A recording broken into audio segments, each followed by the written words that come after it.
things that I abhor. Let me also be clear about something else. New York City will never tolerate violence, whether from protests or counter-protests. Many of the counter-protesters met this display of bigotry peacefully, with a vision of a city that is welcoming to all. But a few did not. Two men, Amir Balat and Ibrahim Qayyumi, traveled from Pennsylvania and attempted to bring violence to New York City. They are suspected of coming here to commit an act of terrorism. There is video of these two individuals throwing two devices towards the protest. The police department has determined that these were improvised explosive devices made to injure, maim, or worse. Thanks to the swift and decisive actions of NYPD officers at the scene, both men were immediately taken into custody, and the devices they brought taken off of our streets. I want to commend the officers who were on site. They faced a chaotic situation that very quickly could have become far more dangerous.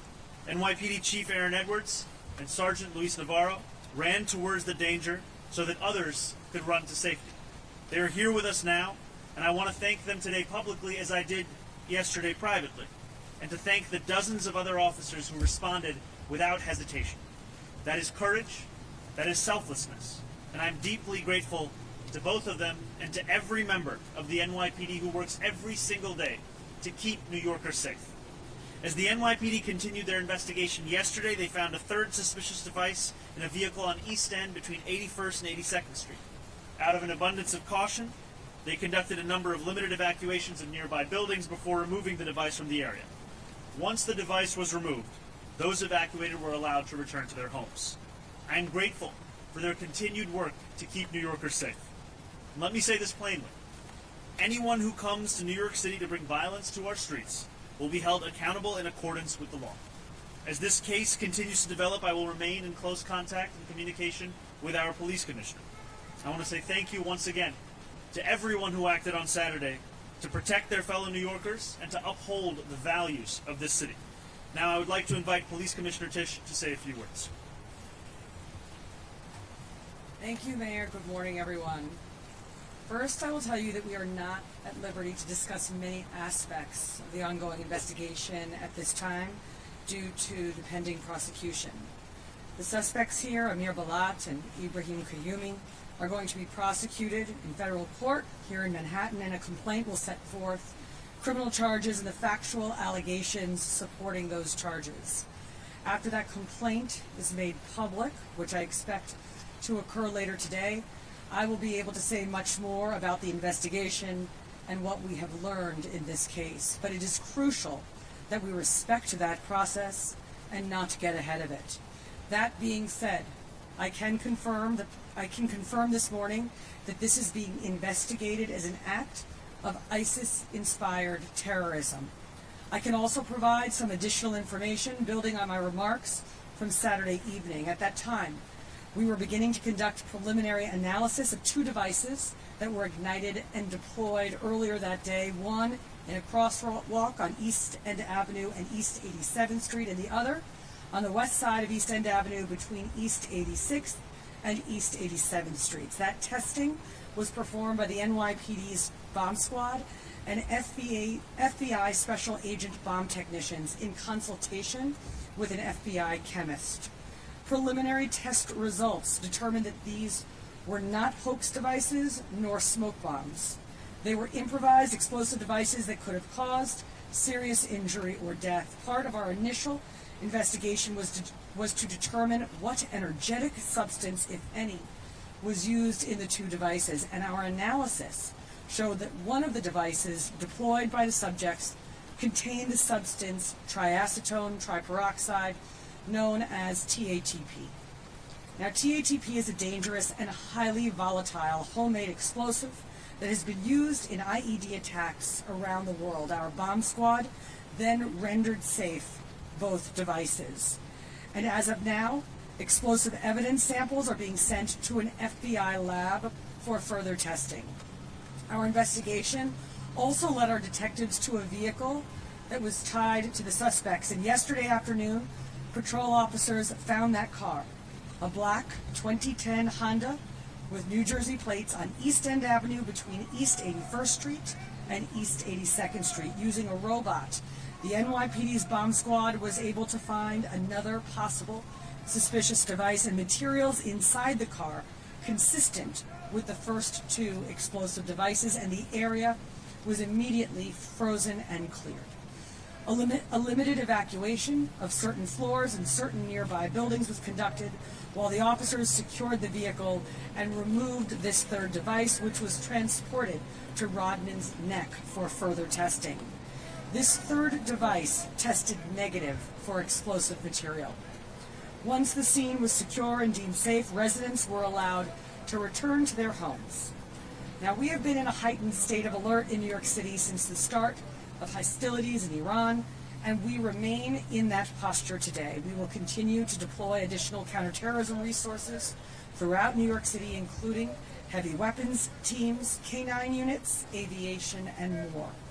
The NYPD is vigilant and determined in our unceasing efforts to ensure the safety of this city and the security of its 8.5 million residents. We also cannot lose sight of how serious this situation was. The last time that an IED targeting people was deployed in New York City was in 2017 when Akayed Ullah detonated a device strapped to his torso in the pedestrian underpass connecting the Port Authority bus terminal and the Times Square subway station. No one other than the attacker was injured in that incident, and once again, we were fortunate that the devices used this weekend did not cause the kind of harm that they were certainly capable of causing.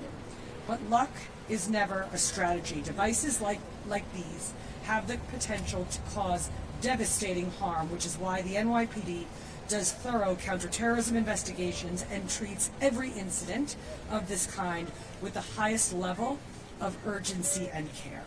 And it is why we remain vigilant. The safety and security of the entire city ultimately rests on the judgment and the courage of the men and women of the NYPD. And on Saturday, we saw that in its truest form. When those devices were ignited in the middle of a crowded protest, officers did not step back, they stepped forward.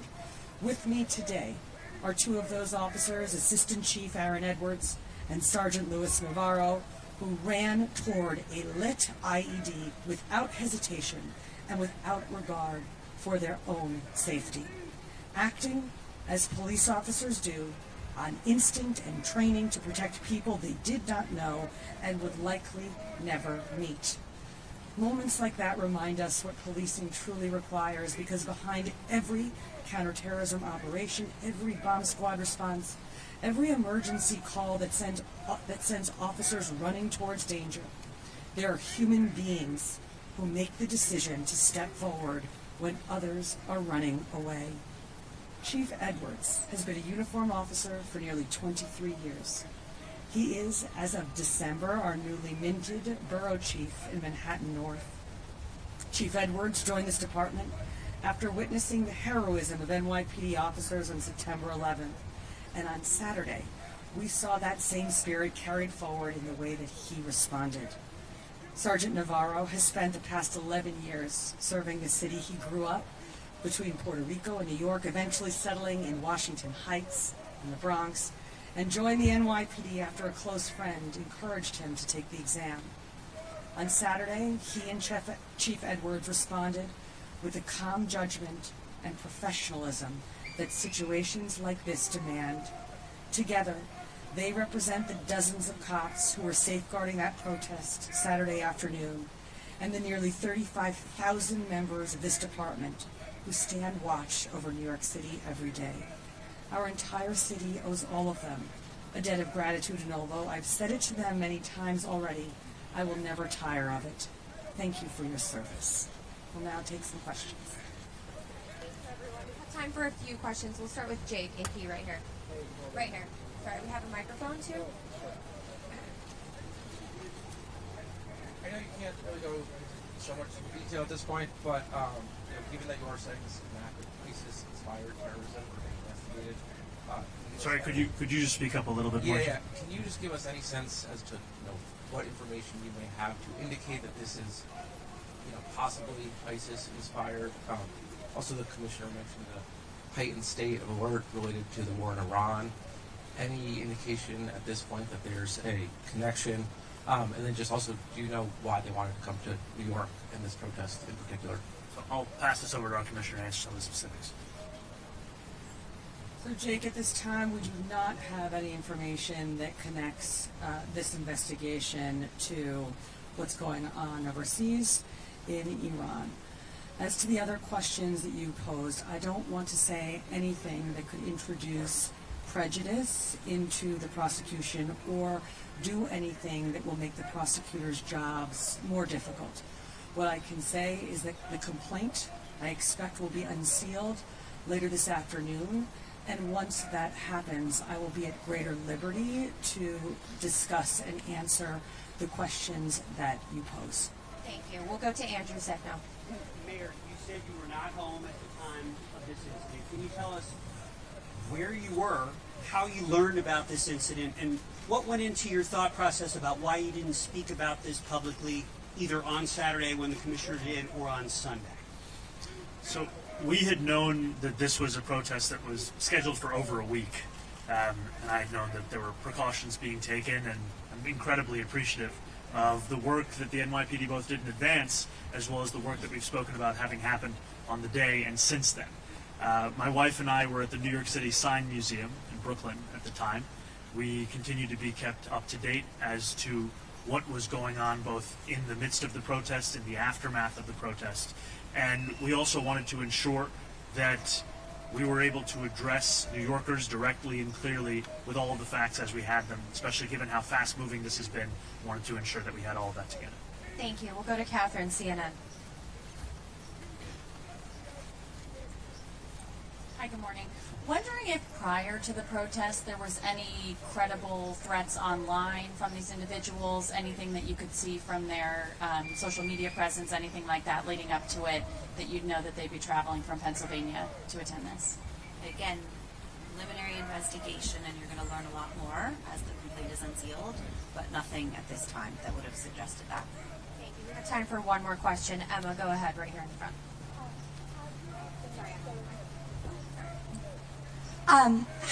Has the team finished going through the devices of the two men associated, and also is there anything known about a possible third individual who was with them? Those devices are currently being investigated, so that process is ongoing, and we have no information about a possible third individual with them at this time. Thank you guys so much.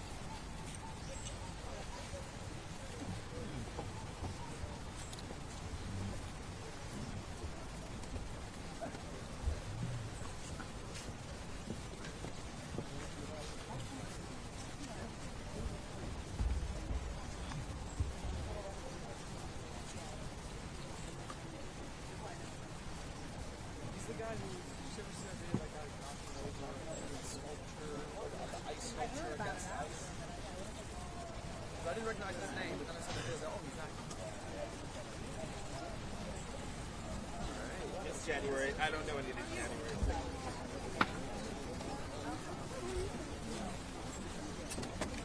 There was a pull-up with two officers.